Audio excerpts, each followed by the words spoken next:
Siamo qui con Michele Roda, amministratore delegato della Castel, sponsor della squadra di Carugate che ospita il Final Eight di Coppa Italia.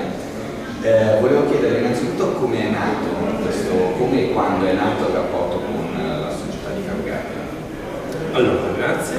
Il rapporto con la società di basket di Carugate è nato ormai 4 anni fa, dall'incontro con Paolo Gavazzi, che appunto era in ricerca di specializzazione a livello locale e quindi presso le imprese del territorio. Noi siamo un'azienda che opera nel territorio da tanti anni e proprio l'incontro che ha avuto con noi è stato molto interessante perché in quel momento noi cercavamo di fare un radicamento anche dal punto di vista dell'aiuto sul territorio che potevamo dare come azienda presente nel nostro territorio. Da lì è nata questa collaborazione che, come ricordava il Presidente poco fa in una presentazione, non so se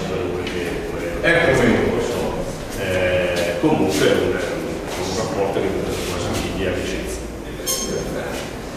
Volevo chiedere adesso, siccome molte delle società hanno problemi veramente comuni, volevo chiedere quali sono le prospettive future per una vostra partecipazione. Beh, diciamo che da questo punto di vista noi abbiamo dato fino ad oggi, in questi 4 anni, comunque sempre il massimo di assistenza e di aiuto che possiamo fare con questa associazione sportiva.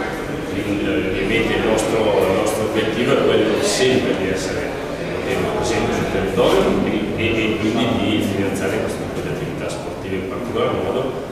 Come dicevo, in un rapporto che dentro da questa visita, certo che fin dove possiamo noi cercheremo anche nei prossimi anni di contribuire al basket Carugate. Perfetto, la ringrazio e buona giornata. Grazie.